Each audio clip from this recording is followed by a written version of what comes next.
สวัสดีครับวันนี้อยู่ผมคุณครับวันนี้ผมก็จะมารีวิวโซนิกจากเรื่องวันพันแมนในเกมหรือสตองเก้นะครับดังนั้นเราจะไปดูสกิลของโซนิกกันเลยอันแรกสกิลแรกมีชื่อว่าแฟสไตล์นะครับคือการอืมสกิลที่สองมีชื่อว่าไวไวคิกนะครับก็คือการสกิลที่สามสแคตเตอร์นะครับก็คือเป็นการโจมตีแบบสกิลสี่มีชื่อว่าเอ็กโพไซชันเคทนะครับคือการปล่อยพลังลูกพลังงานบางอย่าง เราก็จะไปดูอันติของโซนิกเลยนะครับนี่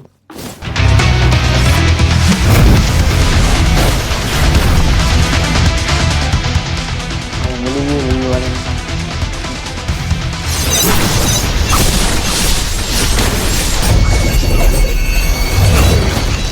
แรก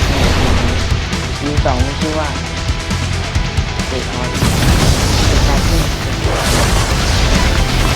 ต้องขึ้นโดนจริงๆ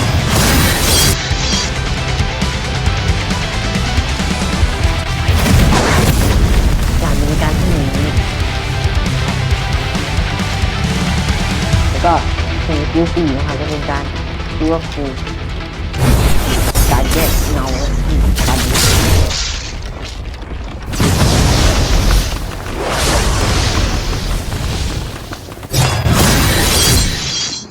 โอเคสำหรับการรีวิวโซนิกก็ขอจบลงเพียงนี้นะครับใครที่ชอบก็อย่าลืมกดไลค์กด Subscribe นะครับสำหรับวันนี้ขอตัวเพลงนี้ครับ